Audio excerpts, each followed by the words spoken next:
one of the major things that people talk about is theory, and another is practice. And there's this impasse that occurs when people are operating under theoretical grounds, and then when it actually hits practical grounds, basically. And like this was definitely inspired by a lot of conversations we've had and that kind of stuff. But basically, um, I wanted to directly tie this impasse and distinction to um, Jockin's work, your work. Um, Essentially, the naming of the fifth or that reveal moment once you count to four, a fifth is revealed. Um, is is is inherently a practice and is essentially can't be a theory. Right. Yeah. Um, Hmm. it's and that this means that every discovery is inherently a practice and any creation is inherently a theory. Yeah. And the point of theory basically is to be able to think theory, and that the point of practice is to implement thought into experience, which is um, very, very different, very, very different. So like in my terminology, when theme is always a reveal of the fifth essentially, and then it's basically naming um uh this it's naming whatever topic or identity you want to however you want to call it, topic, identity, um domain, the isness of something, whatever you're speculatively reasoning about, which is always that fifth, um that it can only be done when you are actually taking some thought that you had and actually executing it in reality with others.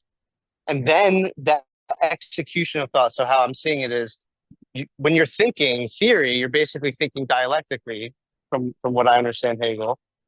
And uh, where basically once you try to implement it, whatever occurs after the implementation, whatever occurs after that experience, how you reflect upon it immediately goes back into theory.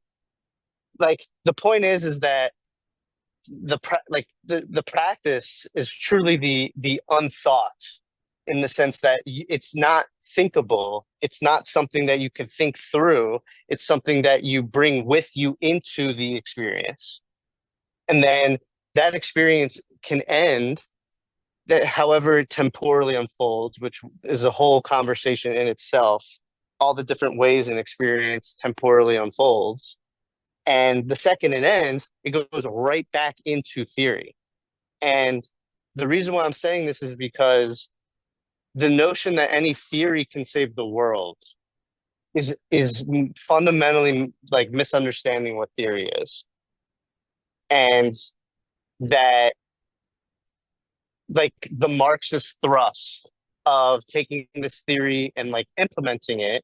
And then I was just watching the Controne Cadell video this morning, and that he basically says, I wish I attended the class, I just didn't have time, but the it's a symptom. Marxism is a symptom. And of course he's saying that because Marxism was a theory that got turned into a practice, and then something was revealed in that practice, and what was revealed is still unnamed, and therefore because it's unnamed, it's a symptom. So I wanted to kind of take another uh extend my what I'm saying a little bit by saying, in psychoanalysis terms, any symptom is basically when the fifth gets revealed and you're not able to name it, it turns into a symptom every time.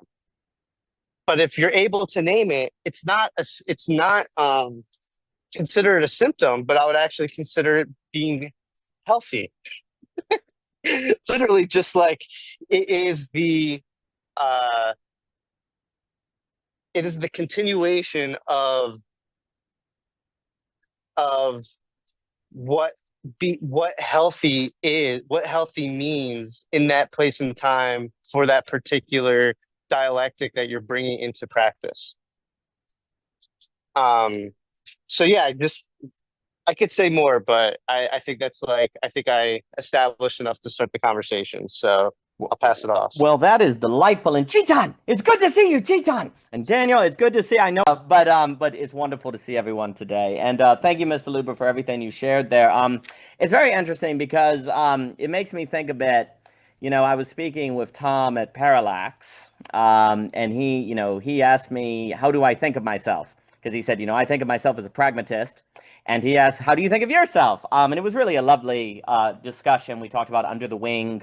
And, one of the things that I ended up mentioning, which of course goes back to the phenomenology of the artist, as we've talked about many times before, is I sometimes think about myself as a quote unquote conditionalist who is looking for certain conditions that, if met, create a certain quality of experience that is not merely subjective, but require those conditions. For example, like, of course, an Asphyxia, wonderful to have you. Of course, like if you run a venue, you're always trying to get a good vibe. And a good vibe is not merely subjective because anyone can experience it, right? A good jazz improvisation, if you meet the conditions of a good story, it has a certain strike, right? And the right conditions generate the strike of beauty. And Mr. Jockin, I'm on the second section of your health class, and my gosh, it's a freaking good class. And it just makes me think of what you've been saying on also, too, if there are certain conditions of health you do not meet, then you do not meet a condition necessary for reality to disclose itself in a certain way, right? And of course, this would suggest that practice is always in a condition. What is practical for someone who is healthy is different from what is practical for someone who is not healthy. What is possibly practical for someone who is an artist is different from someone who is not. And all of that for me, like I very much often think about philosophy or art or et cetera, or so forth, or a mode of life that is trying to realize certain conditions where something comes forth that is surprising, that is not a hallucination. And of course, one thinks of the geopedia, one thinks of the non-algebraic, this sort of quality of experience. And what's interesting for me, like theory is valuable, just like a skeleton for a plot, precisely because I keep alluding to the map as indestructible, precisely to find where it fails, right? Precisely so you engage in the action to where you get to the place where you find your characters don't want to do what you were planning, and therefore you have the choice to take them in a different direction, and it becomes more alive. Right, a pattern recognition. Yeah, there you go, Asphyxia. Or the girdle point. The point of a map is the girdle point, right? So the theory is precisely to get to a place where the theory fails, and then you're in a state where the practice has to emerge in negotiation, in the surprise of that girdle point, right? And you couldn't figure out the practice until that moment because you couldn't know what the conditions were or what was going to be surprised. So you have to be very good at a certain improvisation. But to me, then what you're saying, there's also an argument to be made, though, of, well, do you necessarily need theory to find the girdle point? There may be experiences where you don't need a theory. You could just simply go to the place where you encounter limits. But theory could perhaps be useful, just like the outline. Like I do often, from my bias, come to, and then if anyone wants to speak about absolutely anything, I do from my bias, or if you want to add more, Mr. Luber, please. I do in my bias often think about, obviously, the phenomenology of the artist, where I'm always mystified by writers who say, oh, I have a plot outline. And others say, oh, I don't have a plot outline. Others say, oh, I don't actually care much about characters and plot. I just see how the language unfolds, right? It kind of reminds me of philosophers. Some philosophers are like, I have a theory. Others are like, no, I'm just based on observation. Others are like, no, I want to see the movement of language itself. And then I'll give it to Mr. Jockin here. And it's very interesting how there's so many differences in method that there comes to be a certain point where you kind of go, well, is it the case that anything goes? But I actually think looking at great writers, and I do think this applies to great artists, the ones who do very heavy outlines, let them go at a moment's notice. Like, if you do theory in this sense, then you have to always be able to let it go. You have to be able to, like, hold it lightly, right? Likewise, if you do a story outline, you have to hold it lightly. If you have an idea of where the movie's going to go, you have to, quote unquote, hold it lightly. If you don't have a story outline, you run the risk of ending up in nonsense and nothing, and you can't hold together your observations, and maybe you end up with a book more like Pascal's Pensies with various observations that go together, or a book that has a lot more aphorisms, right? Which can be good, but there can be issues with that too, right? So I think there's a shared commitment. I think ultimately they all are actually sharing in a commitment. The great, if you grant me this, the great ones do have something in common, which is they are ready for the surprise. They are ready to throw aside the theory and to go into the practice, and to then rethink the story in light of where the characters go, or in light of the practice. And you mentioned Cutrone. Yeah, I mean, for me, I'm always very interested in what Cutrone has to say. There's a few things. I like what you were also saying about the naming. If you don't name it, it's a symptom. If you name it, it's just like a technical problem, maybe something to solve. I think that's pointing at something. But then, of course, if you name it and it's God, that may problematically make it something to solve, right? So are there certain symptoms that are best left as symptoms? What's the difference between a God that you don't put into words and a social condition, right? There's interesting questions there. Mr. Luber, please. Sorry, real quick. My hand's not up, so You just I just unmute and wanted to jump scream. in. You just unmute and scream. Okay. Um, it's what's interesting though about the naming.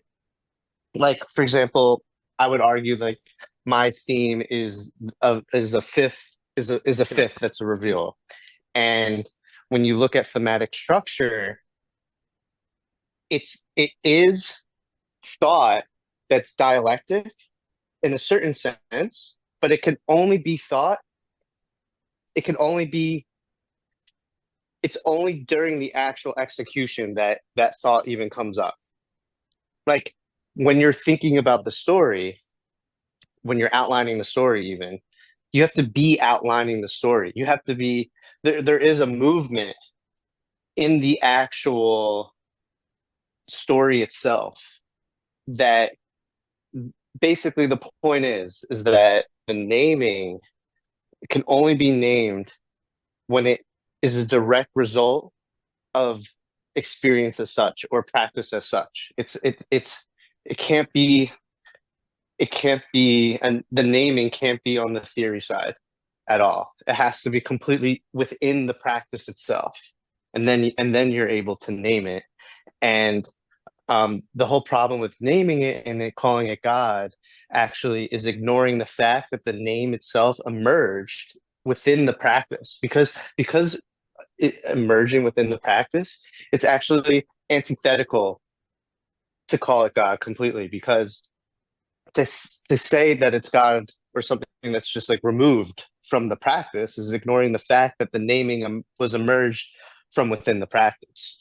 And normally that's the critique that people have when they say the whole God thing, where it's just too removed from within living itself. It's a phantasm is the thought, where it's actually like no. If you actually look at how something is actually named, it's always within the practice itself. So when you actually look at it more phenomenologically, in that respect, then basically the critique of like just saying, oh, it's some god, some external thing from the cosmos.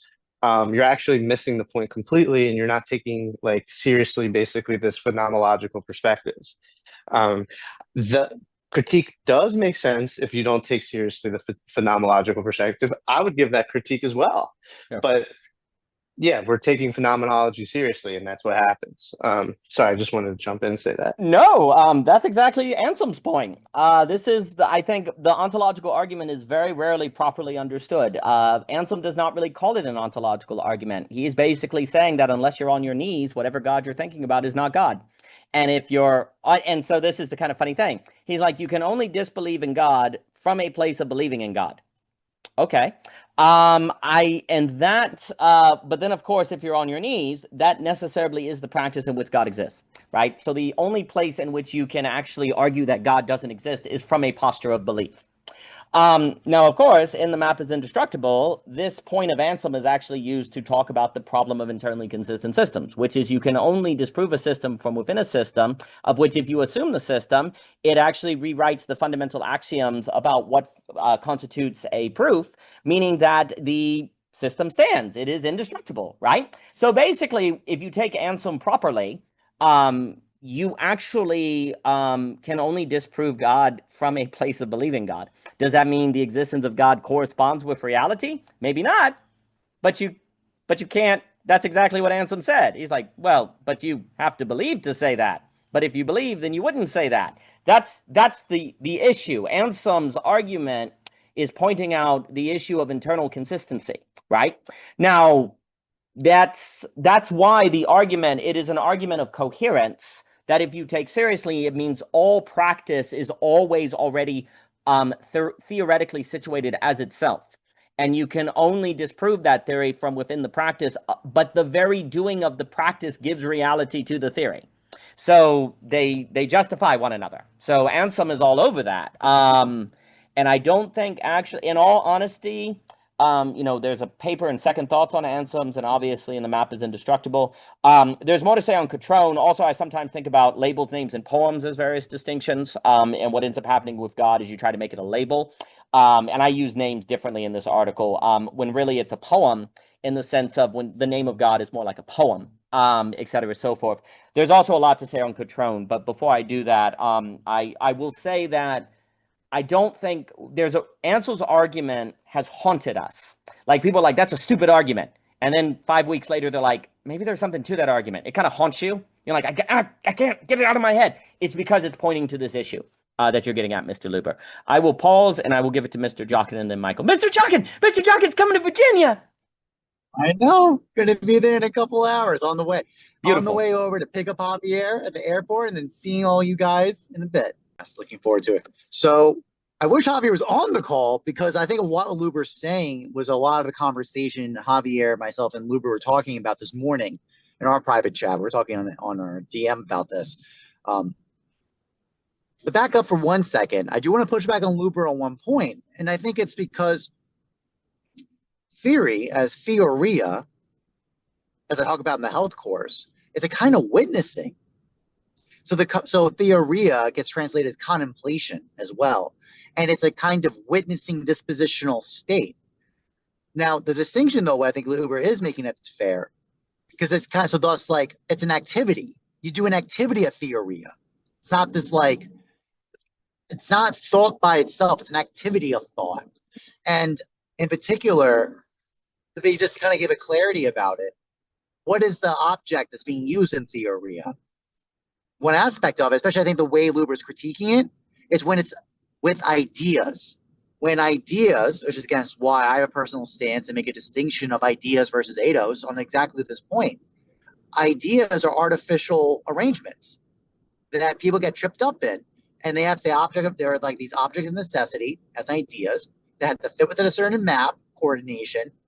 And it's disjointed from practice, as I think Luber very, very sophisticatedly pointed out with Marxism. I think very well said that the revealing of the theory of the ideas of Marx was revealed in practice, basically a failure, right? And I think that note about it has not been named what that failure is. It's very telling. I think that's excellent. I think that's a huge part because that's the value of names. Names are very useful in the sense that they're instruments of thought as ideas, right? Or as objects of the intellect uses to think through experience. That's what names give us. They kind of give us a boundedness of safety. By giving an experience a coordination of space that can be understood and recalled in memory. I think that's really telling. Because also, I say this because Theoria is an activity, specifically under a kind of activity of wisdom, as nous. It's nous with episteme, with knowledge of the principles, witnessed and experienced in front of you. So as opposed to being this kind of running away of theory of ideas that just self-contained in a logic of a map, they self-confirmed and self-identified, self-justified in their map. Activity of a theoria, especially connected with, is a kind of practice, is the witnessing of, as Daniel said, surprise, as the revealing of an moment that it requires a name. The kind of development of geopedia as a comment, as a term from Javier, myself, and Michelle is an example of that. That was theoria activity. We talked through a situation with a certain event, and we saw a contrast, a distinction of certain ways of being versus others. And we drew up a demarcation of a name to come up with that demarcation. Are those experiences completely captured by those names? No.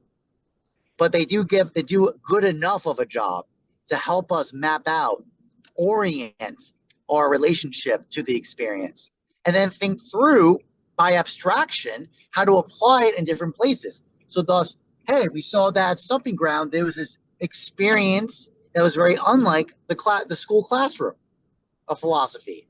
What is that experience like? Then the naming of algorithmic versus geopedia came up with that. And then from there, we're saying, how might this geopedic experience be applied to the digital space, to this space, to this space? It's a kind of abstractional transitions, like a translation sliding over to other domains to see how this idea can be applied to other contexts now. It's interesting. At that point, it's not even an idea anymore, really, because it's not thinking it has a full understanding of the map. We're actually going through, as Luber's talking through dialectically, thinking through what is the fifth being revealed. It's actually more of an eidos, quite bluntly, at that point. But these are just the thoughts that came to my mind. I think Javier would have a lot more to say, by the way, what Luber is saying very importantly about this Lacanian reading of symptom with naming. I think it's really important too, by the way, but I'm not an expert on that topic. I think it's a Javier topic to talk about, but I think it's really interesting. I'm going to stop there. No, fantastic. And if I were to hold, and then I'll give it to Michael, and if anyone wants to speak, if I were to hold a distinction for this conversation, I'll say between theory and theoria. Theory being idea before practice, or theory, whereas the theoria is the going into practice, and then the naming comes after. The theory, the articulation, it comes after. I've sometimes talked about phenomenological pragmatism. For me, it's very interesting because what kind of very clearly back in Lisa Woolfolk's class, I was doing a paper on a Jamaican philosopher named Charles W. Mills, and he did a magnificent book, probably my favorite book in the social justice critical theory world, and it's called Blackness Visible. And what he was doing, because he was using race to actually basically direct theory toward theoria. The mistake of a lot of, dare I say, critical theory or things of that character is instead of deconstructing theory to theoria, they're deconstructing theory and getting rid of philosophy as just power, right? There's a big difference between the proper critique of theory to show that it tends to leave people out. There are people in the margins. There's a norm that excludes. But if that leads to saying philosophy and humanities are just power and stupid, that's bad. Really what it should do is direct theory to theoria. And that's more of what Charles W. Mills was doing. And he made the example that I always remember, where he was talking about in philosophy the classical problem of do other minds exist? And he basically said, if your life is defined by, a slave master who is whipping you and who is oppressing you, the idea that other minds don't exist is just not plausible to you. It would not be tangible to you. If your life is constantly defined by another group of people, then of course other minds exist, right? Now, of course, he's saying, now technically you can't have certainty, but the idea that he was getting at is that you can use particular situations that people are in to kind of determine what philosophical inquiries are likely a good use of time. And ultimately, he is also suggesting that the very existence of oppression suggests that other minds exist. That in of itself is a practice that would suggest it is not a good inquiry for philosophy to ask, do other minds exist? Because the very lived experience would suggest that that is improper.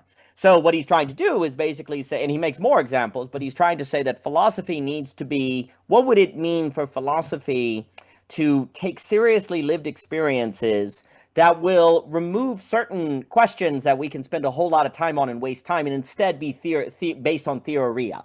That would actually be a much better philosophy. And he's not even saying it has to be just about race. He's just saying in general that there's a methodological mistake in disregarding various experiences that people have, because that actually could be very useful to determine what philosophy should take seriously. And you know, the example too, that basically one of the things that I hate that philosophy gets wasted in is like trolley problem stuff, right? Well, that would be an example. What Charles W. Mills is getting at is if you move from theory to theoria, you're not going to waste all your time doing that in philosophy. You're going to do something else.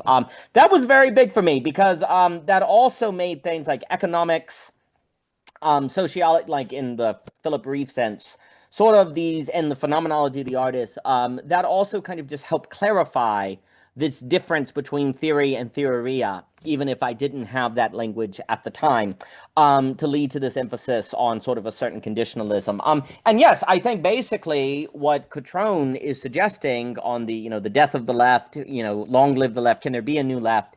It's basically like the left has not, and that would apply to Marxism, communism, et cetera, so forth. It has not moved from theory into theoria. It hasn't moved into theoria sufficiently. And as a result, it's finding itself in theoretical debates and arguments that are missing the mark. Because you're still, for example, talking about the working class when arguably you don't have anything close today to the working class like exists in Marx's day. And even if you did, florists and construction workers and IT workers, you call them a working class, they don't necessarily even like being around one another. They don't even understand one another, right? What is this monolithic world, this working class, right? But there's this idea that someone like a Daniel Tutt would stress that, well, if we don't have any sort of social class, on what grounds could you have a revolution against the logic of capital? You know, that would seem impossible, right? And then are we stuck under Nick Land's apocalypse or something like that? I think this is a very real challenge, but this is where actually, for me, and then I'll give it to Michael here, taking Chetan seriously is a very big deal, because he says something that I couldn't agree with more, based on my understandings of the 1820 Dietrich McCloskey and all of the readings around them. What he wants to say is that a lot of people think there's this idea, and Dr. Vaughan emphasizes it as well, of bourgeoisie social relations. And he makes the argument that it is not capitalism which generates bourgeoisie social relationships, but bourgeoisie social relationships that then generate capitalism. Okay, so what are bourgeoisie social relationships? They are based, just think of it this way. It's basically social relationships that are based on a philosophical principle that increases freedom, because that's the big kind of idea of the bourgeoisie virtues and stuff like that, is instead of we now share in a social identity of, say, in, let's just speaking generally, in America, of freedom. Well, this is a liberating act, because before then my social standing was based on family, class, wages, who I knew, and so on. And so your social relations were qualified by other variables that were contingent. Right? Well, if it's instead based on the idea of the nation state or America or something like that, the idea is that this is actually a liberation, because now more people are brought into the discussion. But of course, this is what gets into stuff I like to talk about, and this is what David Hume warned about. Yes, abstract values as the basis of social relation do indeed increase individual freedom, because your destiny is no longer tied to the contingency of your birth, but it also creates a whole lot of anxiety, because your destiny isn't tied to your birth. You don't know if you should be a blacksmith like your dad. You're free. You could go out west, right? And under those conditions, people tend to be overwhelmed. And basically, I would argue that the problem that various revolutions against capital hasn't solved is the fact that human beings don't tend to get along very easily, especially when they're diverse. You could argue that the reasons why religions have more successfully dealt with social relations is because they often put at the heart of it the problem of sin or fallenness or the fact that we suck, and then try to work with that. And that changes things. So there's way more to say, but I think the issue is bourgeoisie social relationships free people to interact on their own terms, and humans have no idea how to interact with one another on their own terms without getting into endless conflict. People who are married get into endless conflict who think they share the same terms, let alone people who don't. So I really think what Chetan what Catron is getting at on the problem of bourgeoisie social relations being what we've never, ever, ever dealt with.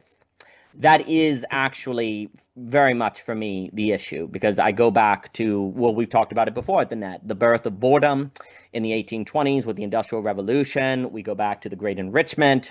We go back to, yeah, if you free people up to do what they want with their time and they interact with what we're seeing is people tend to become hikikomori. That's why global hikikomorism is growing. And I spoke with Michael about that, and spoke with said, I will stop. Michael, oh, it's good to see you.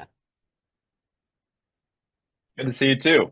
And yeah, I just had a offline conversation with Seth, and we talked we talked quite a bit about the hikikomori phenomenon and kind of how it's starting to spread around the world and what to do about that.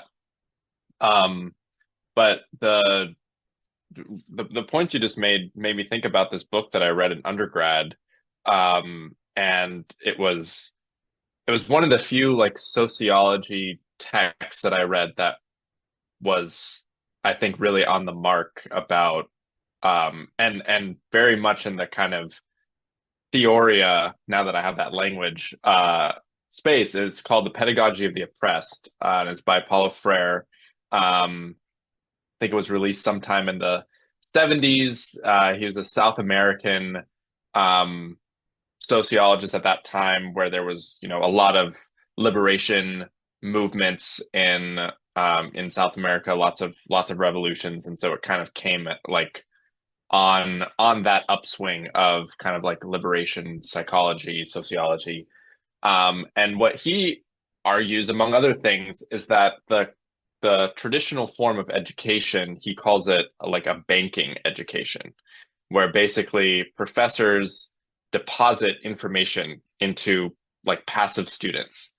And what he is calling for, I think he termed it like the problem, not the problem solving, the problem something education, where students and professors engage in critical dialogues, where problems are posed, and it's this collaborative effort towards solutions that involve creative thinking, involve thinking outside of your identity markers, your maps, so to speak. And he also emphasizes praxis, and he uses that word. And one of the other kind of main parts of his thesis that really stuck with me is he tracked like a lot of different revolution movements and what happened, in the lead up to them, and then also what happened after the revolution took place. And he pointed out the phenomenon that a lot of oppressed groups who overthrow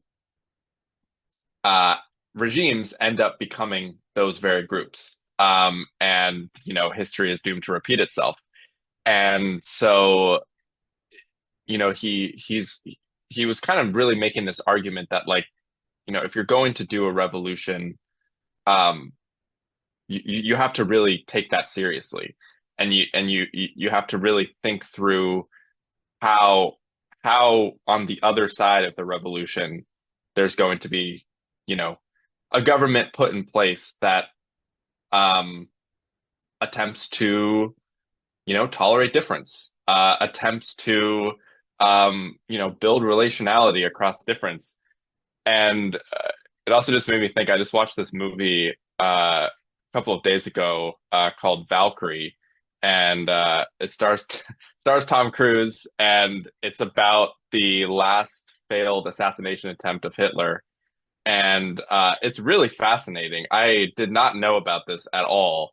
And there was this whole like long drawn out plot where these like high ranking colonels of Hitler's government planned to use this contingency plan that Hitler drafted if he ever were to die, whereby the reserve army would essentially like take control of the government.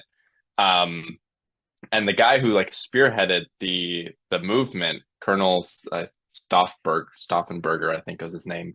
There was this one scene in the movie where they were talking about, like how they were going to do this. how they were going to kill Hitler, and then what would happen after. And he very pointedly was like, well, what's going to happen next?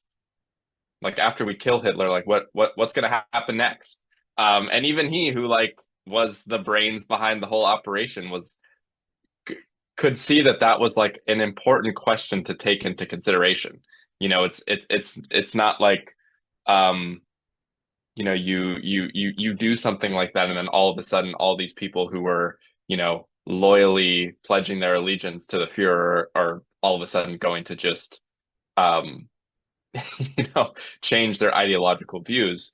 And it made me really interested to learn, you know, what happened to Germany after World War II. You know, how do you go from that society, and what happens after that? So I think there's, and it's true what everyone's said about the distinctions between theory and theoria, and these ideologies throughout history that are created with kind of a very specific kind of social outcome, and what the ideal world would look like in their eyes, and then the rubber hits the road. And I think a lot of theories, it seems to me, get caught in this kind of like problem of abstraction, where they become so abstract that they, I think, take for granted the heterogeneity of the world and of like the societies that they are you know, trying to be enacted in. You know, like something like Marxism, it's like if you read the Communist Manifesto, it's like there's a lot of just like kind of like general language of like humanity, you know, like humans, and there's like I think the specificity a lot of times gets lost.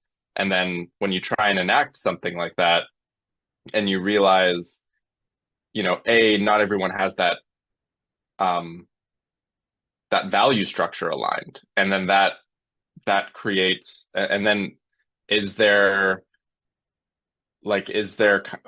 you know, I don't know, is there like psychosocial technology within that theory to account for that?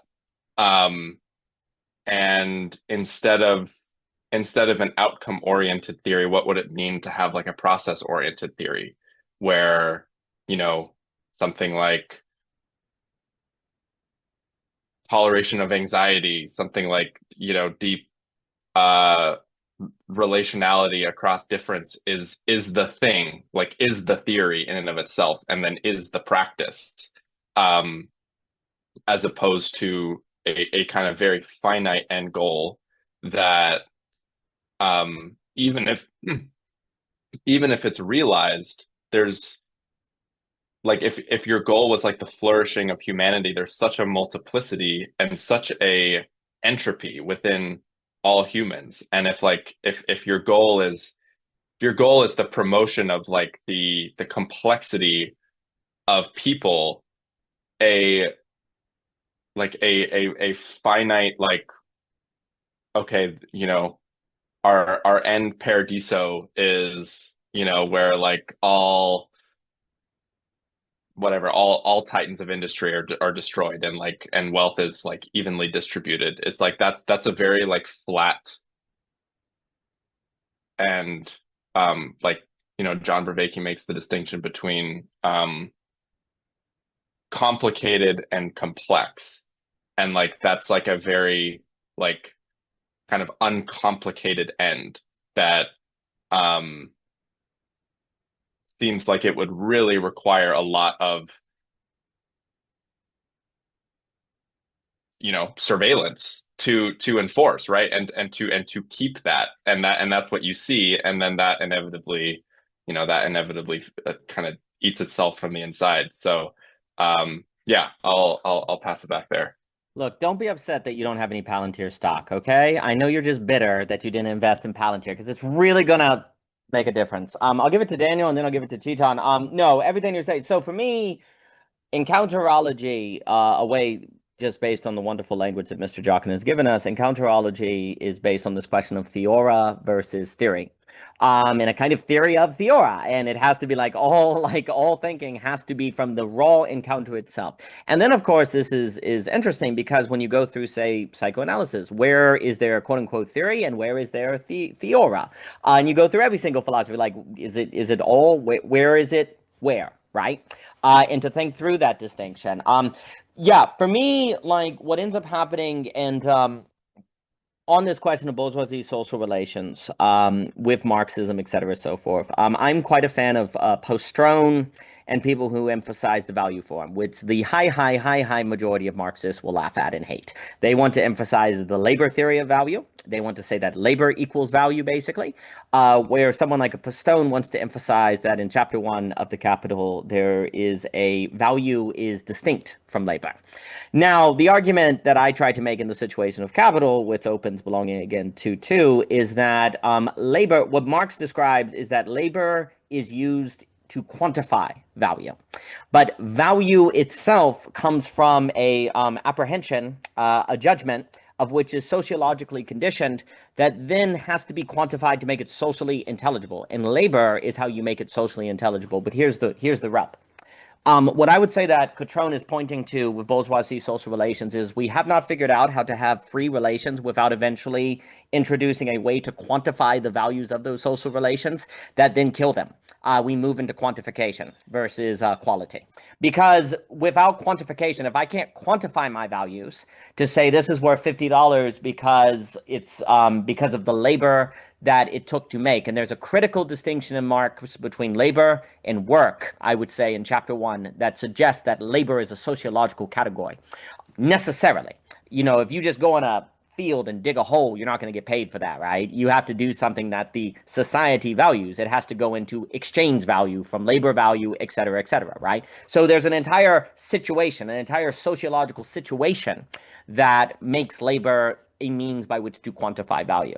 The reason why I say all this is because the issue is that if actually value is somehow primordial or primary to labor, what ends up happening is basically every single time, like, I mean, we see it all the time. Like, if you value philosophy and someone comes up to you and asks you, why do you do philosophy? If you can't talk about money you're making or a job you have or publications you've got, you get embarrassed and you stop talking about it, right?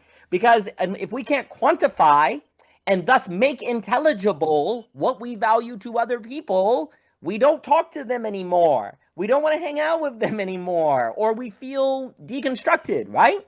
So what ends up happening is people can't handle freedom in the sense of freedom is in a space outside of quantification. They have to bring it into some means of quantification.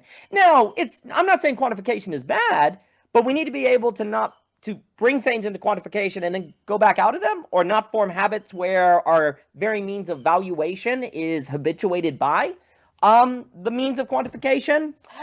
But how do you do that? And basically, I would argue what Marxism does, it is a theory. What ends up happening with a lot of Marxism, and now, like, what does Marx himself argue? Obviously, Marx dies before he finishes the Capital. He certainly views that labor is practically identical with value in the industrial society that he's talking about. That being the case, then the theory of the notion of the labor as the store of value, therefore all of the stuff that comes from that, follows, right?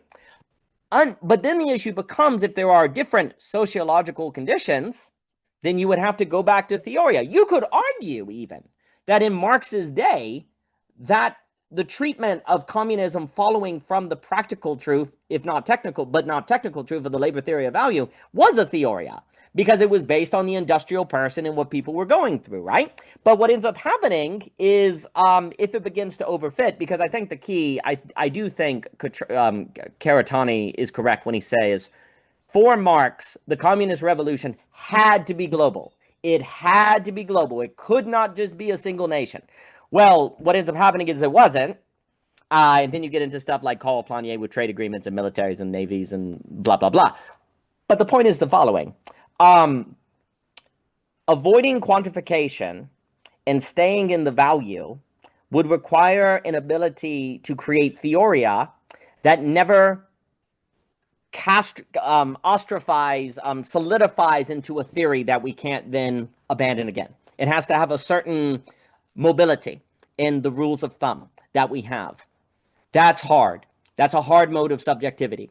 You could say we see it in like marriages when people are incapable of having hard conversations. Because Michelle and I have been talking about that book, How to Have Hard Conversations. Like that right there, like the very fact that's so hard for people to do in relationships, to not get solidified in their values and assumptions and whatever, that is a kind of window into the demands that this would put on society as a whole if you were to try to work out of over quantification, a sort of monolith of quantification. But I will pause and give it to Daniel and Chetan. Daniel, it's good to see you, sir. Wonderful to see you. Wonderful to be here. What you just shared now, Daniel, I was linking, I think, what Luber brought in terms of naming and the quantifying. It's like the practice of naming in labor is quantifying. Like so, but then the reduction is into the quantification, and then that's the problem, because it becomes a singular language, and then we can't understand value outside of quantification. There were just a few things I wanted to like getting from Cadell last and this early Marx course at Philosophy Portal. He was phrasing it something like no Marx without Zizek. The communism has to be global, and it wasn't global, but we just added it hasn't yet been global. But the reason why, as far as I read it, that we can't go to Marx except through Zizek. Cadell was pointing through to the I think the master's research that Zizek did. That meant he was ostracized by the practicing Marxists of his time. So the people who were practicing the theory of Marx, or like in the practice of it, were excluding him because of the way that he was theorizing about Marx. And what he was saying is that the issue in Marxist theory and in its application is the lack of signifying practice, which we're involved in here, or like in the context that coming to, or maybe that's like a whole question. What I take it that we are involved in that, but it should be a big question. Now, what does that amount to? Because it's those difficulties that you're pointing to with the bourgeois social relations producing capital, like not knowing what to do with the freedom of those relations, and then opting for different modes of efficiency and also reduction of the difficulties of relating. So then the revolutionary work today is something like the creation of spaces or contexts in which signifying practice can happen together. Psychoanalysis seems to give us like a model of the one-to-one analyst and relation, which at least what I draw from that the deepest impact that has had for me has been the centralizing the central importance on enunciation from a therapeutic model, which might have an idea of the health or the outcome that is in simple and reductive terms, like a health-based or therapeutic model aiming for some end, shaping speech into the articulation towards that end, which has a place, and then further down the line, maybe like even a coach. But the emphasis in the psychoanalytic instance is just speaking. And the absence of an outcome or an end in that signifying process is the condition for free speech. that the individual then comes to the point of articulation. At least in my own relationships, this has liberated me to hear things that I wouldn't have otherwise heard from others whom I engage, had I come to them with some sense of the outcome in listening toward, or the direction that I'd want to steer because of I think it's healthy, or the thing I want to focus on, or the thing that I think I should be reacting to because of the basic canopy or context of valuing that I exist in. But that kind of freedom is terrifying, especially when it gets onto things like one example would be like suicide. How do you relate to someone who's speaking to you about suicide? You have this background sense that you should have a knee-jerk reaction to it, but that can be like well-intended, can be precisely the thing that obstructs you from engaging that person and listening to them in such a way that they liberate that speech from themselves, such that whatever needs to be metabolized there gets metabolized. I think the last thing I'll say, and I don't have too solidified thoughts around it. It's an essay or a book I heard of a few years ago, and I just got to listening to it yesterday. It's this Japanese guy, Yukio Mishima. From what I can see about him, he attempted a coup d'etat, and on failure of achieving the coup d'etat, he did the ritualistic suicide at 45. He was 45 years old. He wrote a book, Sun and Steel, which he took this, it's like a it's an intensely interesting book, especially in the context of thinking signifying praxis and how signifying praxis relates to the body or the work of the body. The book that he wrote, or the essay, is called Sun and Steel, where he ends up bodybuilding and then writing about the bodybuilding, and then that's what he that comes into the book. But the specific moment that gives cause for the title is he sees people from his village carrying a shrine in some ritual, some seasonal ritual, and the one of them is like straining his neck back against the steel bar, and he's looking at the sky, and there's like a look in his eye that Yukio, that really grabs Yukio, and he wants to figure out what. A few years later, he's doing the same ritual with the steel thing on his neck, and he's staring up at the sky, and he's like, it's the sky. But it was significant, that moment, and it was shared with everyone carrying the shrine. But he articulates it all up better in his own process. But I only mention that to like part of the excitement of encountering that, or coming to the place where I'm reading it or listening to it. And I haven't done it too well, but also seeding this relation in terms of the signifying praxis between body and speech, because I think he probably gives the best account for the bodily process of signification, which would then link into the Marxism, if we even call it that we need for the world communism that will only come about through war or some disaster. But let me put it down. No, outstanding. Well, I think what Zizek says on signifying practices is fascinating, and then I'll give it to Chetan there, because there is something about, if human beings don't have the capacity of a certain signifying then re-signifying, signifying then re-signifying, and able to keep going life, and they let that signification emerge in the social relation, then you are going to be stuck in a means of quantification. You're going to be overdetermined. That's a phrase that is often used in various Frankfurter, etc. How do you avoid being overdetermined?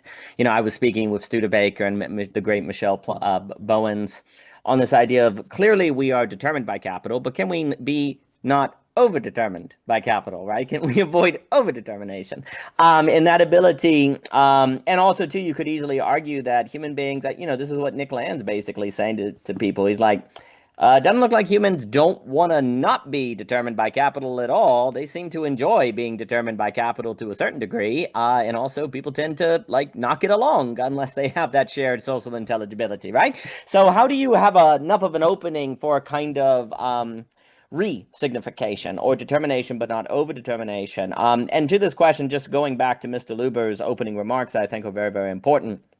If we can associate what Luber is saying with tied to this kind of idea of ansem, tied to this idea that you have to, in the practice, have the theory emerge that falls back into the practice. So in a very real sense, the theory-practice split doesn't exist any more than the subject-object split. Like these things should go, if there is a split, there's an issue, right? That it has to emerge as a theora. In a sense, I kind of think about that as, what would it be like in global pluralism for each person to be a quote-unquote ansem and interact? How would that occur? How can each person be on their knees in their practice towards, say, God, of which you can only talk meaningfully of that God from within the kneeling? What would it be like for ansem to talk to someone next to him that's doing a different practice that you can only know from when? Can we each be like ansem to one another and not be unintelligible to one another, not be enclosed from one another, and also not lose our self in it? Can ansem talk to someone when he's in the proslogian, kneeling toward God? Karl Barth refers to the proslogia as a prayer. I think that's getting at something important. Can one be in a posture of ansem, talk with other people, be engaged in metaxis spaces, and not lose sight of God in that, per se, or lose sight of whatever the value is of the person, right? That holding of doubleness in the mind seems to be the remarkable skill that is required. Because if you don't have something, you can almost put it this way, like ansem could theoretically be in a space of determination, but not over-determination. On his knees, he's toward a God that isn't conditioned by by materiality. But then he could be toward that God in such a way that ignores materiality. So there's a potential in there for determination that avoids over-determination, either too much on the side of immanence or too much on the side of transcendence. And perhaps actually there's a need for someone else on their knees, per se, to keep him in that space, right? But what does that look like? What does a communal proslogia look like? This, I think, gets at the question of signifying practices that if we can't do, we're in trouble. But I'll give it to Chetan and then Mr. Luber. Chetan, it is, again, wonderful to have you, sir. Same here. I really enjoyed the discussion. I want to sort of, I just wanted to sort of go back to Andrew's, I think, provocation. Very interesting statement he said. If you don't name something, it's not a symptom. It's a very interesting statement to think about. Somewhere I feel that symptom as a problem is definitely true. But if you look at even late Lacan's conversation of symptom, symptom is not only a problem, it's also a mode of existence. I don't think we can exist without the symptom in the first place. We are the symptom at some level. To existence demands this dependency on the symptom, which we don't, which is why symptom can be inhabited. The same thing that is killing you can also be a source of giving you life. And psychoanalysis sort of struggles with that question, especially the psychotic structure, where that problem becomes, So I'll just maybe give an example for it. It will take 2 minutes, but it'll maybe at least put me in my right thought. So for instance, Dale Leader sort of talks about this, a very beautiful example where a woman's body is almost, spreading out in that sense. She's not going to contain her body. And what she does for that is she wraps herself around a cellophane paper, and that gives her a certain kind of consistency to her body. And when she comes for treatment, Darian sort of takes her in the direction and she asks her to start stitching her clothes. And once she starts stitching the clothes, she again feels her body to be in some senses consistent, a whole body in that sense. Why is that so? It's not a symptom vanished. Symptom didn't stop existing. it was a different way of inhabiting the system that made a certain cure possible for her, isn't it? And something very interesting comes from this mode of thinking about symptom, which is very tied to existence. One of the things that we were reading a very interesting work by this anthropologist called Bhrigupati Singh. He's written a very nice book called Poverty and the Quest for Life. In India, I was sort of trying to make a case that symptoms actually move between life and death. They help us inhabit death and life both in some senses, because symptoms are taking you towards your death. They are in some senses, but they're also giving you a way towards life. They're also giving you a way to live little more, and how does that work? At some time, of course, symptoms need to be cured and all of that stuff. We know from medicine that needs to be done. But more often than not, we are actually enjoying the symptoms. And Dusan's question is definitely there. And we are also sort of living the world through them. That's, I think, an interesting, thing to maybe ponder over. What do we do with, whether we go through the symptom or we actually simply, do something else about it.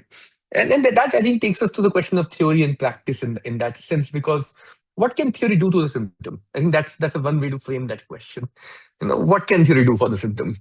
Can it actually cure it? And Freud sort of very early on recognized that it probably can't. We can tell you the problem, we can theorize it, we can do everything with it, and the symptom will remain in many ways. One thing I think very early on, when I started thinking about this theory practice question, we all know that theory has to presuppose practice, and it can only exist itself as a practice. Doing theory is also a practice at the end of the day. You can't get out of it. It's also structured in the form of practice. But the question to ask is, why can't practice exist without theory? Why does practice demands this excess called theory, which we can't? In that sense, theory sort of converges with some form of intentionality, isn't it? That you need some kind of coherence, some kind of consistency for practice to be practice also. There cannot be simply a practice which doesn't presuppose a theory in that sense. And that, I think, is the mystery of this question, that practice also sort of depends upon continuity, consistency, coherence, these kinds of.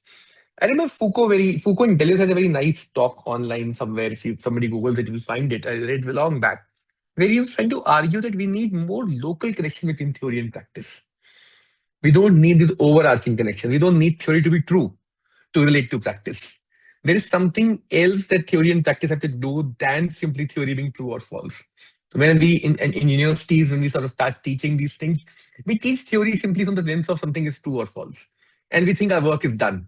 We think, oh, it's true, though it will convert to practice. It's false, it will not. And I think nothing can be further from the truth. I have seen students come to me with such amazing connections between theory, which are not supposed to work at all. And it works for them in some context, it gives them an insight. And in other contexts, the best theories in the world, I can teach them Hegel and I can teach them Kant, and it will not do anything for them. So it's not a truth and false simply question. Truth has a role to play there, definitely. Truth is guiding the process, but in what ways it is guiding it is not entirely, I think, accessible to us from this truth and false opposition that we build in. I think that's a better way to maybe phrase that question. And I think I think Michael said it very nicely when he said we need a theory of the process, not just the ends in that sense. So that I think connects to that. That tension between theory and practice that we experience, and best theories are which find their own way into the world. There is a Sufi saying that if you're thinking, thinking is a form of action, as Hannah Arendt sort of very nicely puts it itself. I think lastly, I'll just sort of comment upon Thomas's very nice provocation on contemplation. There's a very interesting discussion in Hannah Arendt's book, Human Condition, where she says that this emphasis upon contemplation actually somewhere sort of takes us away from what she says politics, the world of action. It takes us into a world of labor.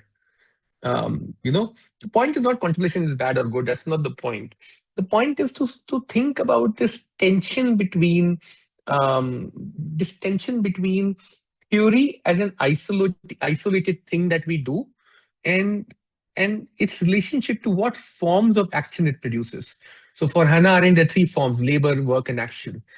The tension she's sort of drawing on is that there are certain kinds of thinking that can trap us into only labor, which is basically only structuring yourself through survival and necessity. And that connects back to the question that you were saying between Marx and Arendt also. So her interpretation of labor is very different than Marx's interpretation. And it's very interesting. She has a long discussion on Marx, which I won't get into now, but essentially her critique of Marx is also this, that Marx cannot have a theory of politics. Marx's theory is that you abandon politics. Communism is for her becomes a point where there's no politics possible anymore. Politics as a realm sort of gets abandoned, and she sort of traces this continuity between capitalism and communism on that front. That both of them are trying to abandon this public sphere or political sphere in that sense, and she connects theory to be a space where practice of politics becomes somewhere. How do we think through that angle from which I'm not saying Arendt is right about it. I'm just taking it as a point to open that texture. I just stop. Yeah, thank you. Magnificent, absolutely magnificent. I'll give it to Luber and then Michael here. What you were saying there, indeed, I think the notion of a theory of process versus a theory of end is very important. I really like the idea that a theory needs to do more than be true or false. I think that is really getting at something. As you were speaking, what was coming to mind as well is a weird question of why, and I'm biased because I'm speaking now, is the idea of when do you say this is a good novel? Like when you say this is a good poem or this is a good novel. Well, one of the reasons is because often people will say they recognize something in it. There's a kind of apprehension, a kind of new, going to what Jochen has said. You go, yes, this is true to life. Yes, I've seen this person. It's very odd. Like, it's not like a novel presents a syllogism where you go, true. And this makes me think of course, Luber's work on theory. I mean, on theory theme, there's a moment where you go, this novel, yes.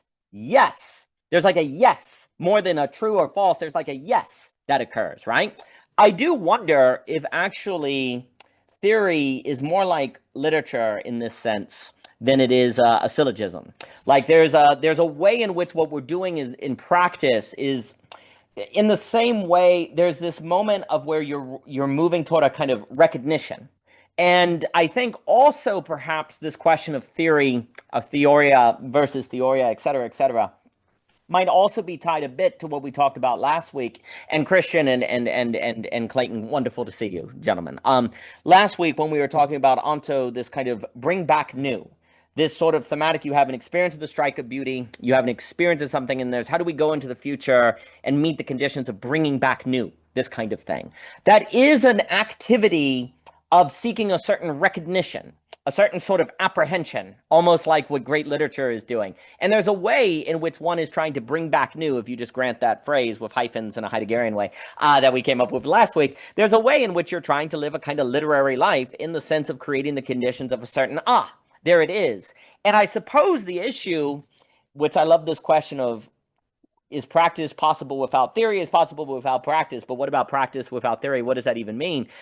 There's also a question of, is it possible to practice without, in the act of practice, potentially generating a recognition of a yes? Yes, this is it. Well, that would mean it generated a theory even if you didn't know it was doing, but it was a Theoria, right? Like, it seems impossible to move through the world in such a way where a strike of beauty, an apprehension, a meeting of conditions are hit that bring forth equality. It seems to be impossible to move through the world where that kind of thing cannot occur, right? Like if you move through the world, that is latent. But of course, then the question would be, what is the nature of reality so that this latency is always there, right? That you can actually practice in the world in such a way and something come forth. Like what are in a phenomenological question becomes, what are the conditions of reality so that that qualitative experience is possible, right? And then the moment you ask, how are those possible, and how do we make? And then here's the question: Can you go? How do we make them possible and stay in Theoria versus theory? That seems to be the question now. Like, you have this moment where you have this experience of something coming forth, and you ask, can we replicate it? Can we do it again? Can you do that and stay in Theoria, or does it always become theory? Does it always fall into theory at some point? Much more to say. I appreciate everything you share. I'll give it to Luber here. And actually, what you were saying on there not being politics in Marx, I think is very important. The universal class dissolves. There's a universal class. The state is superstructure, not base. Politics is superstructure, not base. And of course, this is where Koratani is like, no, it's not. The politics is part of the base because you have to negotiate trade agreements and blah, blah, blah, right? And oh, shoot. But let me give it to Mr. Luber. Mr. Luber. Oh man, Chetan, you are. I could tell. I would enjoy your classes. So okay, what I'm about to say, there's presuppositions which like we could get into, but for the sake of just like speeding the conversation along, so if we think about the relationship between the ontological status of symptom and any other ontological status, what is the order of priority amongst ontological statuses? That's when philosophy becomes a creative act in a certain sense. And there is no one order, but depending on the order, likely to result in different outcomes. So with that said, I will put my bet on putting name, like this ontological status of a name, or like in my mind, a theme, over like not over, that's not the best framing. It's more primordial than symptom. And like, we can talk about what that means, why I would bet that, and why, what would be the result of like symptoms prior to theme, let's say. That's one thing. We could also talk about, like, in my mind, now I'm speaking rhetorically here. I'm just like getting the sentiments out. Why is an order of this kind, is that a serious thing? Is that a real thing? If so, why? That to me could be an entire conversation. I'm aware that what I'm saying is very loaded, I guess is my point. So wait, okay. If like when we think about like the initial opening of something is also simultaneously nothing, basically. They're happening in some form of oscillation, let's say. And I think basically this ontological ordering determines how you reflect on that oscillation. That I think is the end result. And then in reflecting on that oscillation, it changes your mode of existence. So like, for example, I forget where I read this, could be wrong, fact check me. A lot of fat people are stressed out. Why is that? Why is that, let's say? Okay. From what I gather, it's because they're so in their head about their stresses that they're neglecting the pain of how their body feels or anything. So for example, with me, I'm getting fatter right now. My friends were making a joke last night where it's like, oh, the story of the kid with ARFID who went from super skinny to learning to eat more, and now he's obese and died of heart attack. Yeah, you're cracking me up. But basically, okay, let me bring it back. The point is that I forget what I was saying. Oh wait, I remember. Sorry guys. Basically, how you look at that oscillation determines how you think, and how you think and reflect directly impacts like what you are aware of in real time. So that's my argument for like why that conversation of ontological, like basically you could think through how basically every existential word, like a symptom is like, oh, if you're living, like symptom applies to like, when we say, oh, there's a bug, there's a symptom, like we wouldn't say there's a symptom in the computer. It's a symptom of a living thing. Like, oh, it's a symptom of this and that, whatever. But any existential thing can be thought through to the ontological level. And then at that point, it's like, okay, if everything could be thought to the ontological level like that, we have to put a limitation within it to create a true infinity. And therefore, there must be a order of what comes first, second, third in the enumeration of, I would say, big B being encountering little b beings. And I think that's like the ultimate question. And I think there's no answer. And that's like where we can like have a friendly debate where we could actually put out a whole, like, this is what I think the order is, here's why. And in a certain sense, it's isomorphic to a story where like when you're in a room, you're basically like, what plot do I like? Like you can even go from a subjective level to like, and I'm saying subjective in a crude way, just like something that's very hard to measure. You could have I like it, and you can like dislike something, but yet you could talk about it because there's no right answer, but you could think about the consequences. And the consequences shape basically your affect, I would say. But yeah, I think that's it. But this has been great so far. No, I appreciate everything you're saying. I'll give it to Michael, and then if anyone has anything else to say. It's funny because as you were saying, and on the symptom, I think this is very important. So there's a notion where if you have the flu, a symptom of having the flu is perhaps a cough. So the symptom is a way to describe the presence of the flu, right? You wouldn't say the flu equals symptom. You would say the flu has symptoms, right? But in a weird way, the symptoms are the flu, though, right? I mean, what is the flu but the way it manifests in symptoms, right? So this is the weird thing. It seems odd to say that the flu is having a fever, but it also seems wrong to say that having a fever is not part of, ergo, the flu. What is the relation, right? To what regard? Now, of course, I think this gets into the indeterminacy, because you would say, well, there are lots of illnesses that have a fever. Therefore, there's something that makes the fever not, well, it's accidental versus essential, blah, blah, blah, etc., right?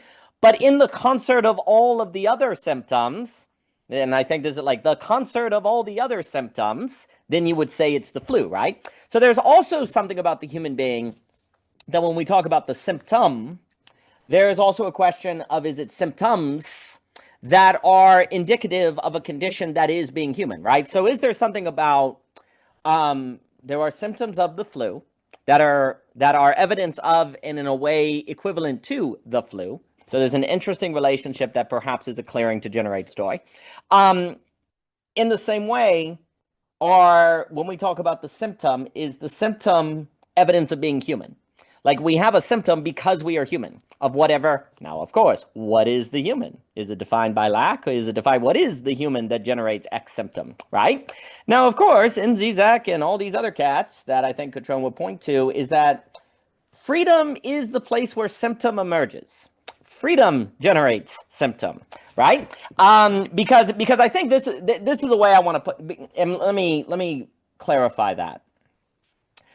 When you are there's a way in which one of the reasons why we can't handle bourgeoisie social relationships is because we want to create distance between ourselves and the symptom, right? Where if I'm, say, stressed, and I can point to work, I can say work makes me stressed, actually. And there's a sort of disavowal that can occur, right? Now, if I'm free of capital and I'm still stressed, well then, based on Aspasia's comment, it could be like, wait, I'm stressed because I want to avoid my emotions.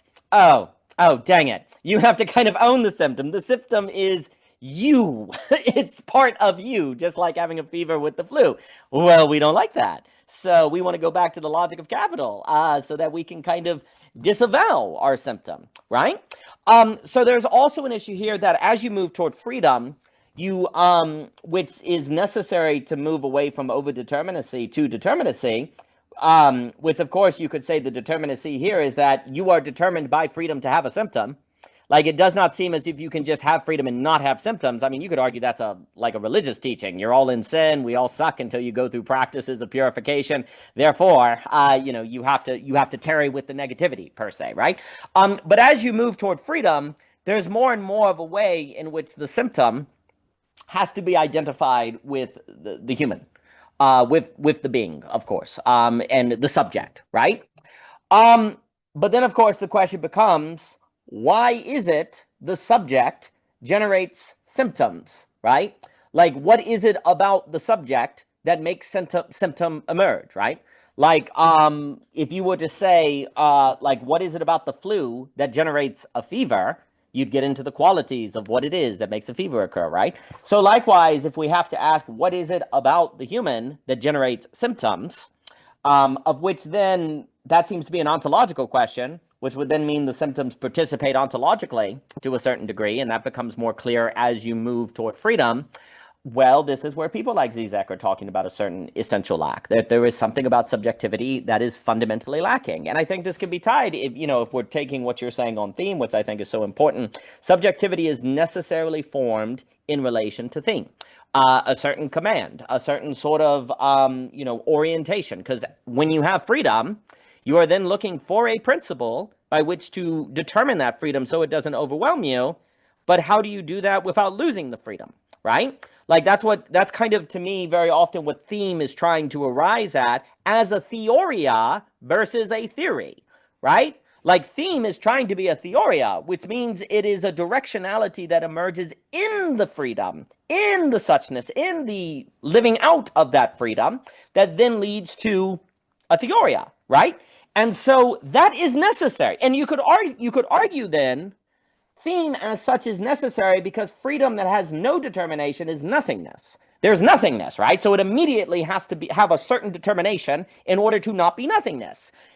But the moment it's not nothingness, then it feels anxiety because it's not free. But it has to not be nothingness in order to be symptom. Now all the symptoms begin, right? That is why freedom generates symptom, is because freedom that's nothingness, and thus true freedom is nothingness.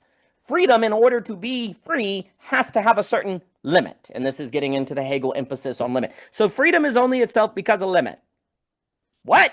That doesn't make sense. That right there is going to create pathology and symptom. So the human, and the more you move from externality to freedom, the more the contradiction of freedom becomes unavoidable for the human subject. It has to be experienced and seen, and it can't be solved because it is the quality that makes existence of the subject possible.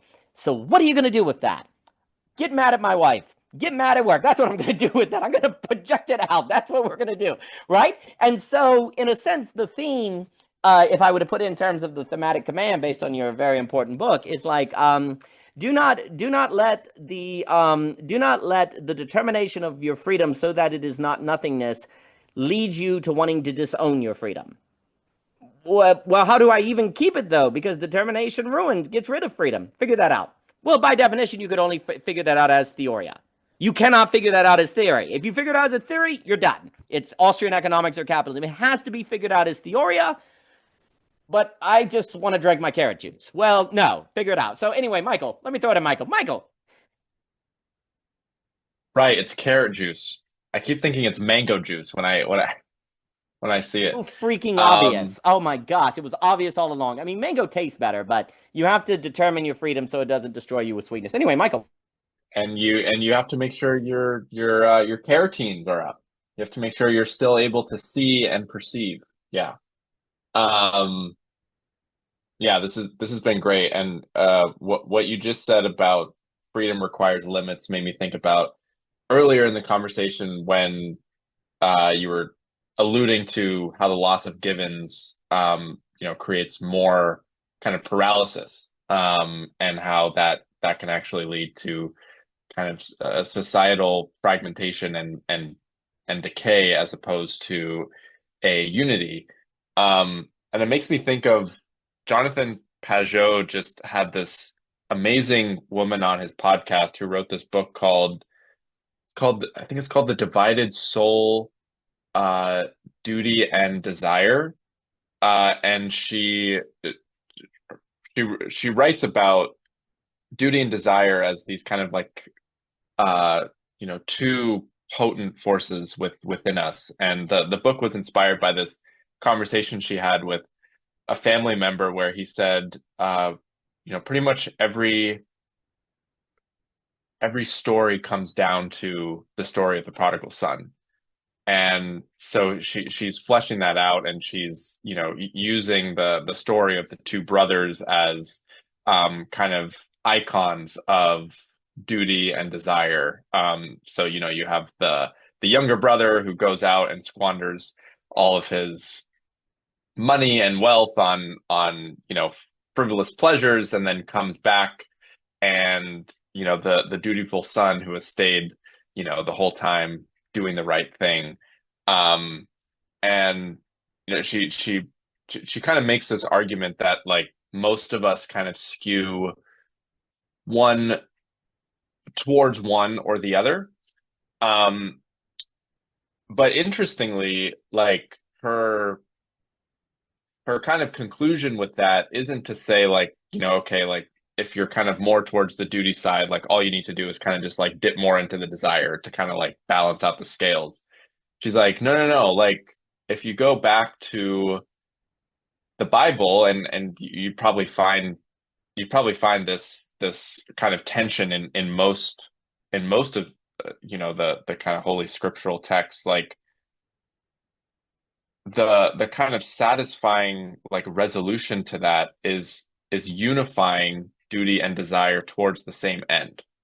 And to her, the argument is essentially towards God. Like, what would it be like? She said, like, what would it be like to live in a world where everything you should do, you want to do, and everything you want to do, you also should do? And she's like, in a fallen world, I can't go more than an hour before that kind of destroys itself. But like that's the ideal, is to unify duty and desire. And so, sorry, all that to say, like, I think crudely, duty can be thought of as the limits, and desire can be thought of as the freedom. And if you kind of unify those two, you kind of resolve that. What I think a lot of us feel is the kind of constant pull. You're doing something, you're doing the dishes, and all you want to do is play the violin. And then you go, and she uses this example of like learning an instrument where like, a lot of people pick up an instrument because they go to a concert and they're captivated by the beauty of the playing. And then they go down and they realize like it takes a lot of blood, sweat, and tears and frustration and discipline to get to that point. But if this again, I think is where beauty is so important, is like if you lose sight of that and it just becomes about the discipline and the duty, that it starts to lose the color. It starts to become mechanical. It starts to become rote. It starts to become a chore. And you've kind of like calcified your own eros, your own desire. And she in the book, it sounds like she uses all of these like, literary examples, but she also uses a pop culture example that, people who are less read of the MCU and Iron Man and Captain America. And it kind of made me think of like the end of Endgame in a little bit of a different way, where she talks about like Iron Man is your prototypical like desire driven hero. You know, he's got the cars, he's got the money, he's got the girls, like he's got everything, but he doesn't have purpose. And Captain America, on the other hand, is like, you know, straight laced, you know, crossing all the T's, dotting all the I's, like dutiful, but he, you know, he doesn't have love in his life. He doesn't have like, and the thing he desires most is the girl. And like she mentions, you know, at like the end of that movie, the satisfying resolution is that both of the characters encounter the other side of the coin. Like Iron Man sacrifices himself for, you know, to save the rest of the Avengers, and Captain America goes back in time and dances with Peggy. And so I think there's this like really interesting interplay between, and you know, I think you can see this in like just about any story, is how does a character reconcile what they're supposed to do with what they want to do? And often the kind of conflict of the story is that like when the character is presented, those two are like at opposite, like polar opposite extremes.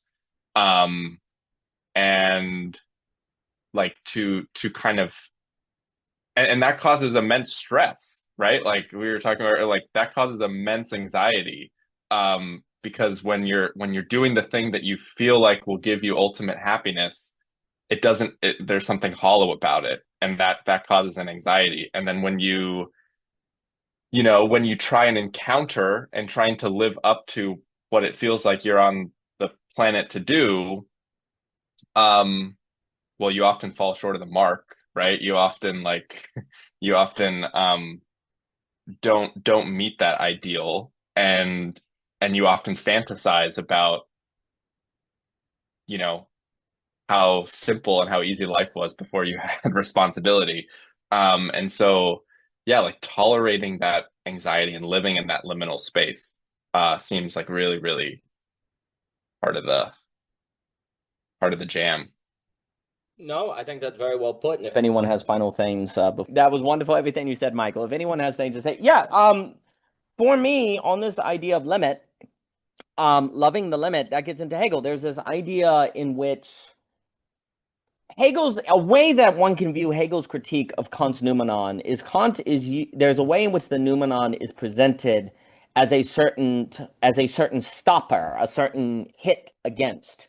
Whereas actually it's the very thing philosophy is in the business of quote unquote loving or tearing with or incorporating, because it's actually the only way to deal with dialectical tensions, say between freedom and duty, right? If you could theoretically love your limit or want to do your duty or desire your duty, well, then you're set, right? So limit is the only way this limit addresses contradiction. It doesn't resolve contradiction, it addresses contradiction. And actually, in doing that, then creates motivation. This is the key. Address contradiction, then creates motivation, and it can be drive. It can be internal, it can be intrinsic motivation, because that never finishes. Once you love your duty, well, you can always have more duty, you can always practice more, and now that you love it, you're set. The name of the game is, quote unquote, as I've talked, is intrinsic motivation, or drive, as Cadell puts it, and that is only possible because of limit. Limit is what affords the possibility of intrinsic motivation. If you weren't limited from getting what you wanted, then you wouldn't have the possibility of moving to a place where you desire to desire, right? Like the very fact that objects of desire, great to have you, Dan. The very fact that objects of desire don't fulfill you is precisely a revelation of what you seek is a desiring of desiring, right?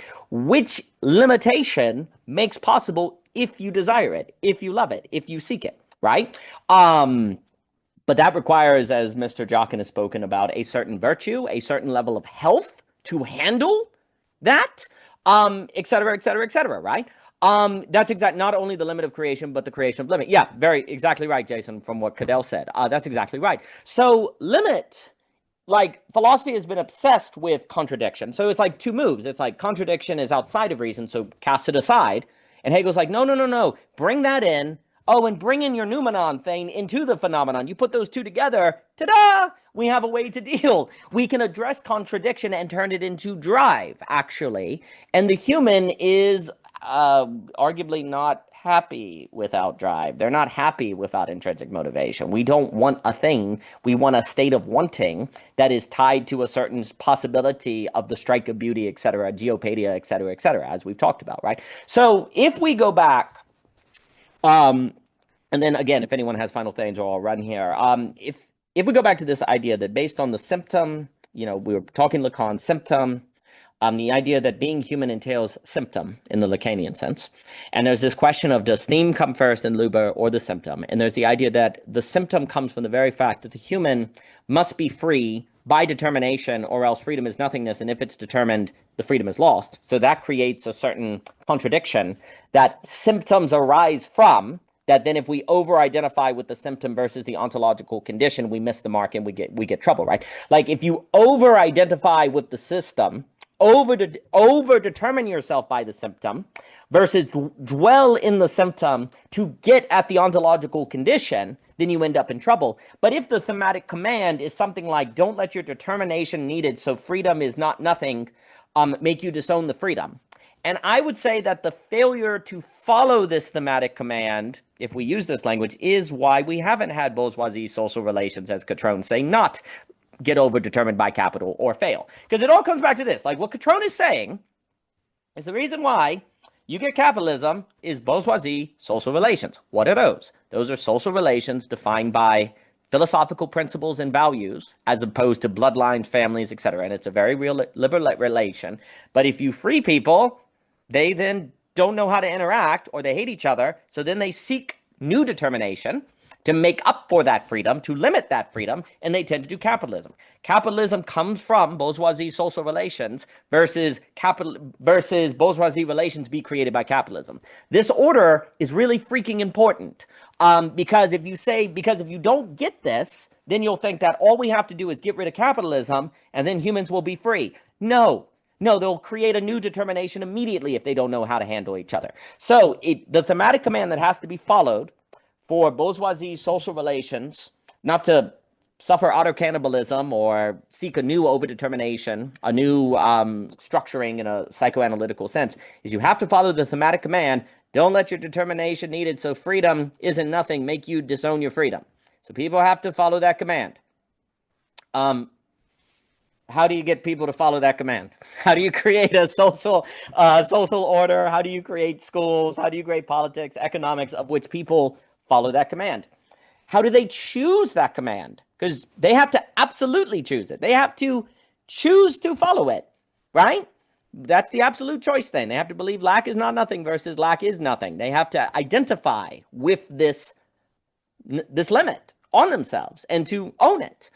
If they do not do that, then the contradiction that is human subjectivity, which is a determination of a freedom that therefore limits the freedom so that it is freedom, that is the contradiction of subjectivity.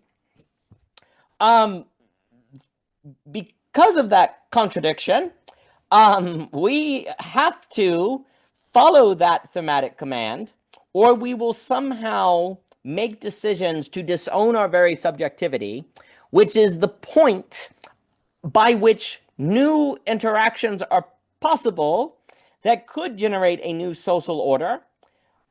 But the alternative would necessarily have to be one that is based on intrinsic motivation versus extrinsic motivation, because that's the only way to get a different society in kind versus degree. And the only way you get that is by a acceptance and identification with limitation that thus turns contradiction into a means of drive.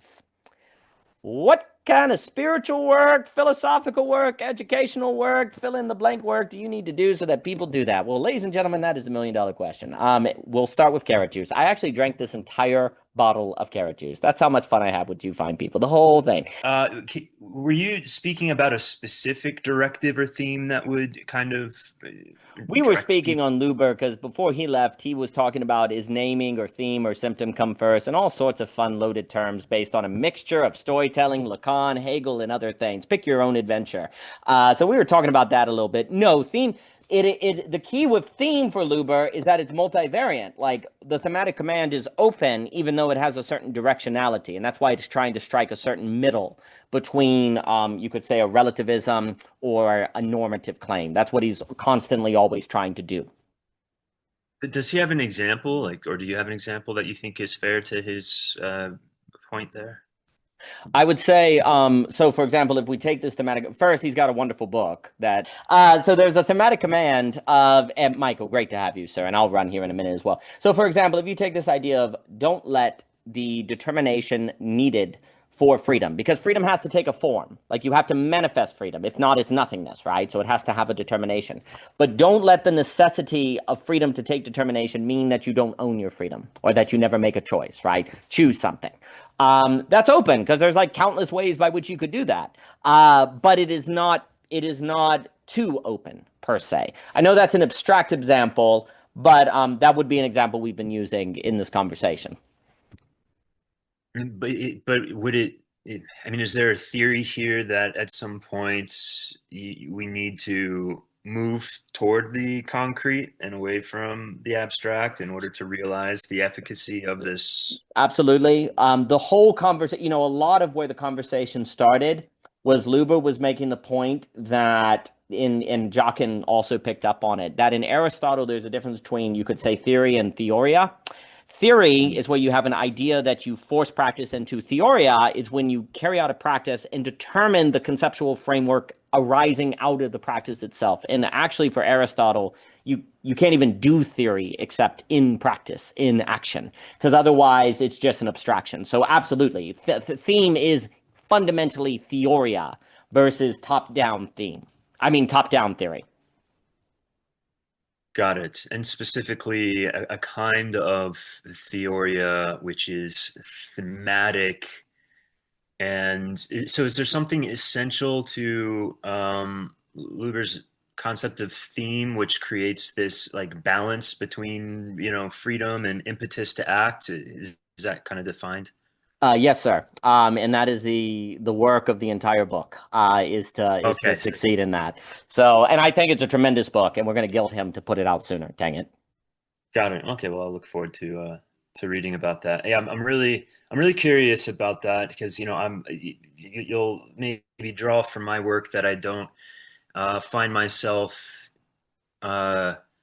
landing at some type of monistic ontological primary, like I don't. Right.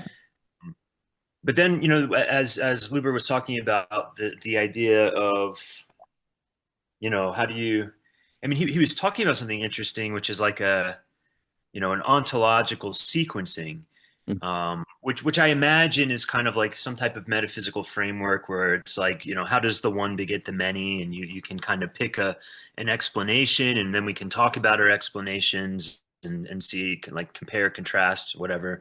And he seemed to hold that in a way. It's like, we can talk about this in a friendly way because it's so abstract that like things are unfalsifiable on the one hand, and maybe like, not so readily going to create conflicts in our practical interactions with each other. Like these are just kind of maybe a bit more, maybe it's probably, I'm probably diminishing his thought here to say it like they're like pet theories, but they're aesthetic choices to some extent, perhaps, and we can have like a disagreement in our aesthetic metaphysics, but otherwise be in accord with each other in very important ways that just help us get along. But I want, that question, I think, is, it seems like that, and I'd have to read his book to know that this is correct, but like, it seemed like that was kind of his basis for the idea of theme, is like, or at least at some level, is that, in your kind of adopted metaphysical story, you kind of generate a theme, and there's an aesthetic to it, and there's whatever, like there's a narrative, because it's, this leads to that, leads to whatever, and then you're kind of, those are your thematic building blocks, or your thematic context or something for holding other things, like, which I imagine includes your ethics and stuff like this. And it's I feel like I want to resolve something in this concept, and I think it has to do with time, and like the relationship between time and ontology. And it's a question I haven't asked myself before. Like, it is like, first of all, is temporality a form of ontology? Do people use that concept in that way, where you're like, there's an ontology of the past, present, and future? To the extent that we kind of wrap up causality with time and like a progression of sequences, is there an ontology in causality, which would be like a relational ontology, I guess?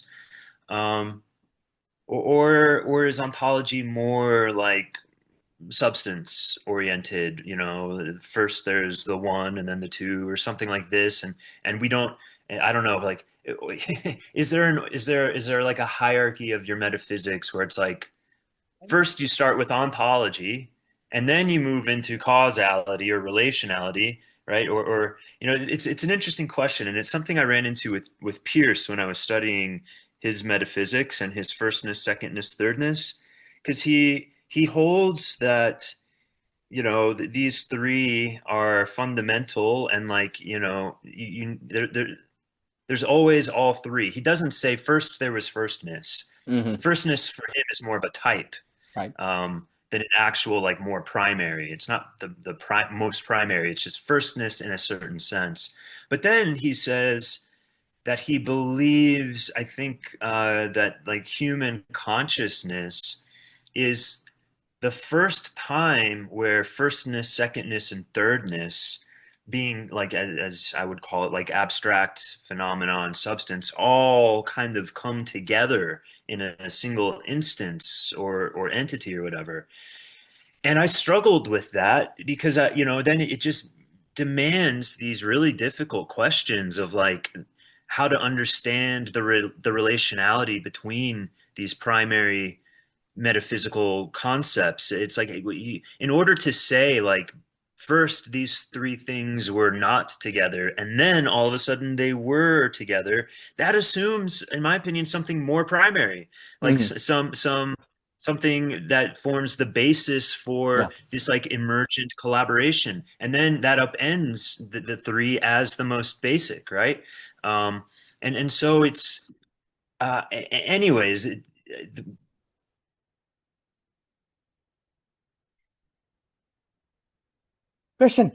Christian, or did I freeze?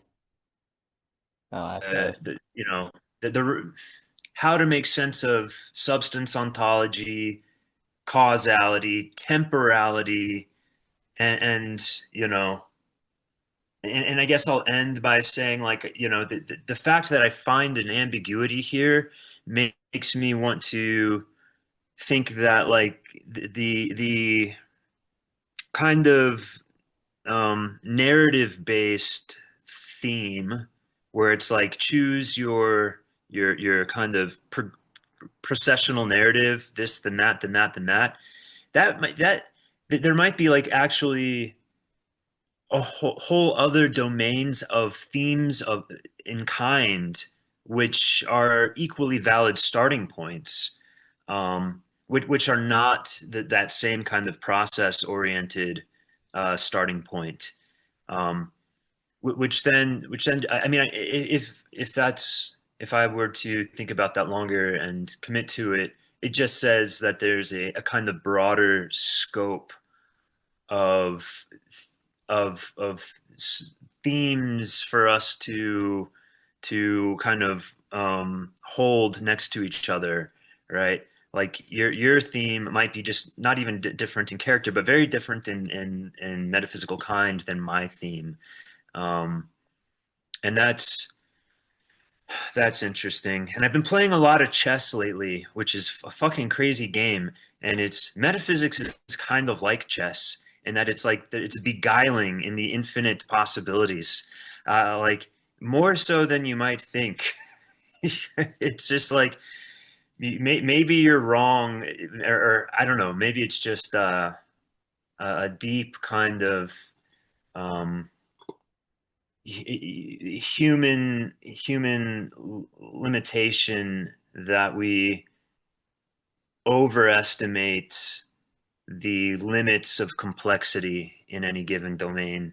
Like, I feel like if I didn't know better, I would, and I have just been introduced to the game of chess, and you had asked me, could an AI perfect a game of chess such that if you're the opener, you're white, you can there's like a sequence of moves you can make that wins every time.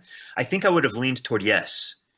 But that's the same mistake as like the emperor and the sage who says like, I'll trade you something for the grains of rice that duplicate on every square in my 12 by 12 grid.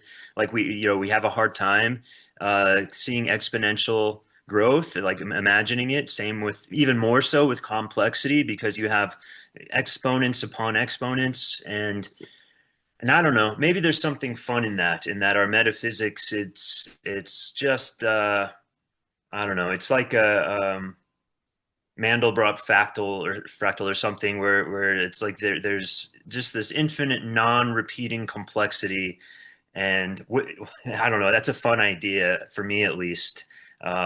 Otherwise I feel claustrophobic. But that's my temperament, right? To some extent. And I might be wrong about that.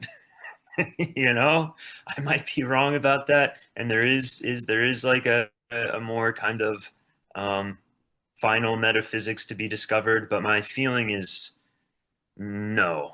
My feeling is that that's not the case. And so I don't know. Yeah. Well, I'm just rambling. It's some of my most rambling rambles I've ever rambled. I think you're getting, and I'll give it to Jason here. So I think a few things. I think certainly Mr. Luber would stress his work on theme would have potential ramifications for problems of global pluralism. Pluralism not leading to everyone so diverse they cannot relate. So this problem of the many and the one, unity and yet and unity without losing difference. All of these problems. There's an idea that thematic thinking may help with that. Also, too, absolutely, this gets into time and ontology. Ultimately, to use the loaded term I like to use, is all of this suggests a metageometry of time as time-space, and you could say that theme emerges because of the metageometry of the gestalt entailing a lack, of which then the encounter with forces a response to. As in being itself entails a lack. Now, a lack is not nothing. It is a present absence, but that very lack could actually be the movement of time as the geometry. Like time itself could be a geometry that is unfolding, and what is lacking is how it will unfold until it unfolds, and the way it unfolds is not preset by anything transcendent of it, but by its own determinations as a metageometry. Like the way the gestalt unfolds is not determined by something transcendent of it, but by the very determinations internal to it that have it unfold in X way versus Y way, and that in order for it to be moving, it must have a lack, because it must have something incomplete by which it could, in a sense, spill into or move into, right? And thus, it does have a force principle, but lack is not nothing. Lack absolutely has causal impact on things, right? So there would be an argument that the metageometry of reality as a gestalt, as a whole with a lacking gestalt, thus generates in its encounter of that, of which can be encountered in many, many different ways. You can encounter the lack of gestalt in your love life, in your work life, in objects. Like it can be isomorphic or fractal, basically, all having the same structure from the tiny to the small. It's scale. It's a fractal, meaning at any scale, it's identical, right? So if you look at time space, you see the structure. If you look at your love life, you see the structure. It's the same on every level, right? It's a gestalt with a lack. This lack has causal impact. In the same back in your career, if you're lacking something, that impacts how you act. It has causal impact, right? And that is the determination that leads to movement. not something external to it, right? So now to what you're saying, absolutely. So Luber will make distinctions between thema and theme and story. So the thema in this sense is the metageometry. Could the metageometry theoretically be different? Sure. There's nothing external from the lacking gestalt to say it couldn't have perhaps been a non-lacking gestalt or a different sort of metaphysical. So you have thema versus theme. Another way to kind of look at that, like you mentioned chess, there's chess, of which then could generate many themes, like infinite themes, relative to the rules of chess.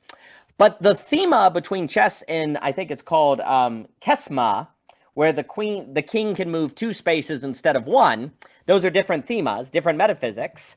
They generate entirely different themes, right? Could you have a different rules of chess? Could chess be kesma, and then you have another form of chess that's kesix, where the bishop can move not only diagonally but also sideways? And yeah, absolutely, there could be different themas. But once there is a thema, you can meaningfully discuss themes that are basically infinite, and yet it's abounded in. It's enormous, not infinite, you could say. Like, it's enormous. It's not technically infinite, though, because it has a certain binding by the thema, right? And then within all of those enormous number of themes, there are enormous numbers of stories. So you do get a vast multiplicity, but not a loss of intelligibility, because that's the key. Like, if you could have a difference that was totally different, then it could be unintelligible, and you couldn't even refer to it as different because you couldn't know it, because it would be so, like, that's Leibniz, right? Like, if it had no similarity at all, it wouldn't be different, actually, because it wouldn't have a means of even comparing or interacting with, right? So how do you maintain that tension? So that gets into the metageometry, et cetera, so forth. But it's an excellent question, and actually a lot more can be said on this relation between thema and theme and story and all of that. But forgive me, I will run here. Jason and Clayton and Christian, it was beautiful to see you. Jason, you're beautiful. So Christian, excellent comments. Clayton, you're beautiful. Thank you, Christian. Thank you all.